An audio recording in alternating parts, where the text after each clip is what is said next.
Keberadaan Harun Masiku, saudara, masih misterius. Menteri Hukum dan HAM Yasona Laoly masih belum tahu di mana buron kasus suap Harun Masiku berada. 160 atau 1631 hari sudah Harun Masiku jadi buron. Harun Masiku masuk dalam daftar pencarian orang atau DPO KPK sejak Januari 2020. Ini artinya sudah lebih dari 4 tahun.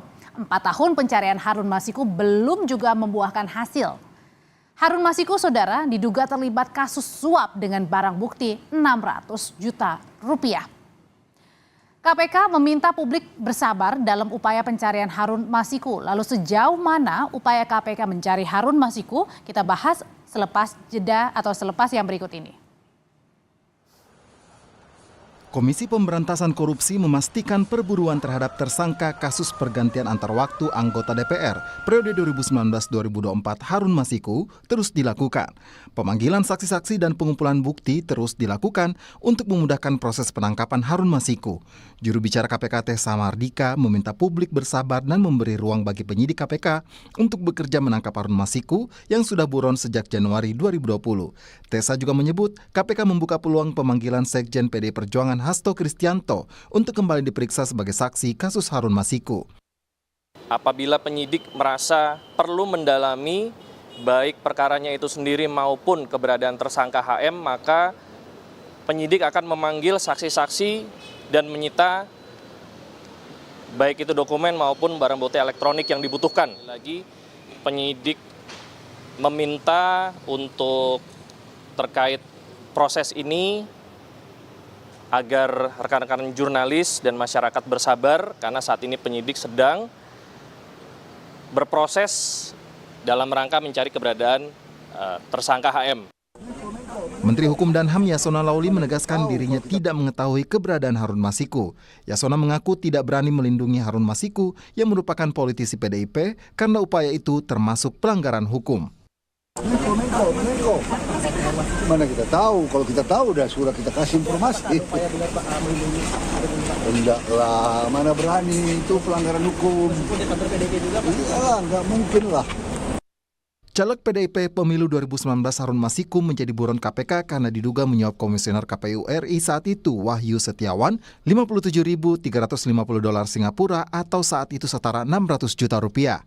KPK telah memasukkan Harun Masiku dalam daftar pencarian orang atau DPO sejak 29 Januari 2020. Tidak hanya itu, Harun Masiku juga masuk dalam daftar pencarian Interpol sejak 30 Juli 2021. Harun Masiku sempat rekam kamera pemantau di Terminal 2F Bandara Soekarno-Hatta pada 7 Januari 2020. Harun Masiku saat itu baru pulang dari Singapura. Padahal, tanggal 8 Januari 2020, KPK menggelar operasi tangkap tangan kepada Komisioner KPU saat itu Wahyu Setiawan yang diduga menerima suap 600 juta dari kesepakatan 900 juta. Namun, kedatangan Harun Masiku ke Indonesia baru disampaikan Dirjen Imigrasi pada 22 Januari 2020 dengan alasan keterlambatan sistem data perlintasan di Bandara Soekarno-Hatta. Tim Liputan Kompas TV. Sudah buron 4,5 tahun lalu. Lalu kenapa KPK hingga sekarang belum juga bisa menangkap Harun Masiku? Bagaimana juga upaya KPK sejauh ini? Menurut analisis dari mantan penyidik KPK, kami bahas bersama mantan penyidik KPK Yudi Purnomo, dan sebenarnya kami juga sudah mengundang perwakilan dari KPK, tetapi belum bisa ikut hadir malam hari ini untuk berbincang. Selamat malam Mas Yudi. Selamat malam, Mbak. Mas Yudi, ini kan sebelumnya Mas Yudi ini memuji ya tindakan penyidik saat Rosa Purbo disita atau terkait dengan penyitaan ponsel Mas Hasto, Sekjen PDI Perjuangan. Nah sebenarnya sampai dengan sekarang Mas Yudi masih yakin bahwa KPK bisa menangkap Harun Masiku setelah terakhir juga Sekjen PDI Perjuangan diperiksa penyidik KPK? Ketika melihat gerakan penyidik KPK yang seolah-olah bangkit dari kubur ya setelah 4 tahun kita tidak melihat di media bagaimana mereka melakukan upaya menangkap buronan yaitu Harun Masiku ya. Ya saya pikir ini adalah sebuah harapan ya, apalagi saat ini kan kondisinya kita tahu ada pergantian ketua KPK ya setelah Firly Bahuri mengundurkan diri, di mana pada zamannya tidak pernah tertangkap dan ketika saya melihat bahwa KPK sekarang fokusnya bukan hanya ingin menuntaskan kasus pokoknya ya, yaitu penyuapan yang 600 juta, tetapi juga bagaimana mereka lebih banyak untuk mencari di mana keberadaan Harun Masiku yang kita tahu bahwa kalau Harun Masiku tidak tertangkap ya maka kasus ini tidak akan pernah tuntas dan kita tahu bahwa ketika penyidik melakukan penyitaan terhadap alat komunikasi maka penyidik sudah punya dugaan ya bahwa ada sesuatu di dalam alat komunikasi tersebut yang bisa nanti ditemukan oleh penyidik dan digunakan untuk menjadi informasi yang penting dalam upaya menemukan Harun Masiku. Tapi sekali lagi bahwa keyakinan ini akan tetap ada kalau misalnya penyidik KPK selalu bergerak gitu kan. Kalau misalnya ternyata penyidik KPK hanya angin-anginan saja lah, itu tentu persepsi orang bahwa ini ada politis dan sebagainya tentu akan terkonfirmasi ya. Itu sebabnya maka menurut saya di tengah 6 bulan lagi pimpinan KPK ini akan berakhir, ya mereka harus segera mencari Harun Masiku karena Mbak Kalau secara benar-benar mau ya. ya, memang ini kemauan, Mbak. Kita tahu secara logika hukum, Mbak. Harun Masiku itu kan, ya dia kan hanya fungsionaris partai misalnya. Dan kita tahu bahwa KPK sudah banyak menangani ketua umum partai misalnya. Ada Ya, sekjen ya, ya. partai misalnya. Kemudian jumlahnya hanya 600 juta. Dan kita tahu bahwa penerima suap yang secara logika hukum hukumannya lebih tinggi itu sudah bebas gitu kan.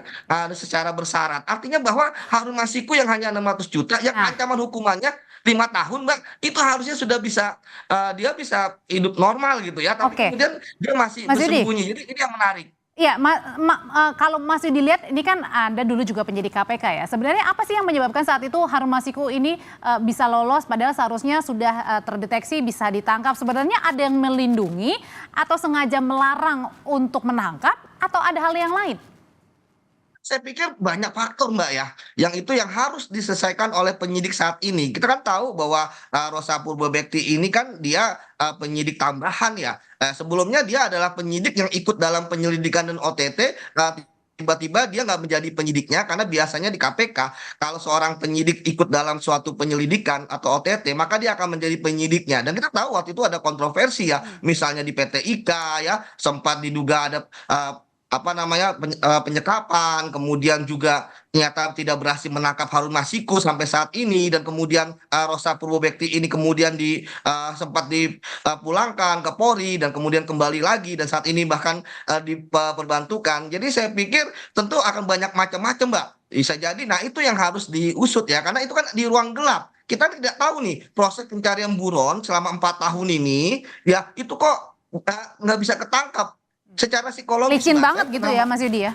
iya, saya menangani kasus koruptor yang buron. Emang koruptor itu ingin buron ya, karena mereka nggak mau masuk penjara. Tapi psikologis maksimal Mbak 1 tahun.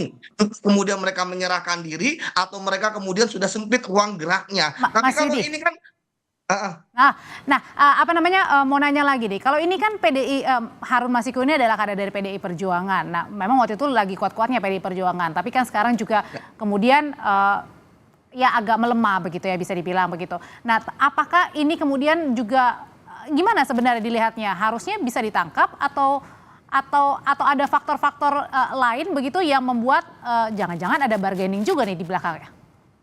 ya, itu semua bisa dimasukkan ke dalam logika Mbak bahwa wah ternyata karena misalnya Pak Hasto sedang lagi kritis-kritisnya gitu kan bahwa kemudian ini untuk istilahnya menekan supaya nanti ada keseimbangan. Saya pikir hal seperti itu bisa saja gitu kan. Oleh karena itulah maka saya menyampaikan kepada penyidik ya kalau nggak mau dikatakan mereka politis ya mereka harus cepat mencari Harun Masiku walaupun Mbak saya tahu bahwa sekarang nih Harun Masiku melihat pemberitaan yang gaduh seperti ini ya ada pelaporan ke Dewas kemudian ada pimpinan KPK ada statement sudah tahu lokasi 7 hari dia akan semakin bersembunyi entah dia berpindah tempat ya kan atau dia tidak lagi keluar dari tempat persembunyiannya yang menyebabkan agak sulit penyidik melalui informan-informannya bisa mengetahui di mana lokasi Harun Masiku. Tapi sekali lagi kita percayalah bahwa penyidik ya saat ini memang serius ya dalam upaya menangkap Harun Masiku. Kalau misalnya sebenarnya menangkap buronan itu kan bukan hanya di penyidik Mbak ya, tetapi juga di pimpinan. Itu sebabnya saya terkejut Baik. ketika pelaporan-pelaporan kenapa ke penyidik gitu kan, karena penyidik yang memerintahkan adalah pimpinan.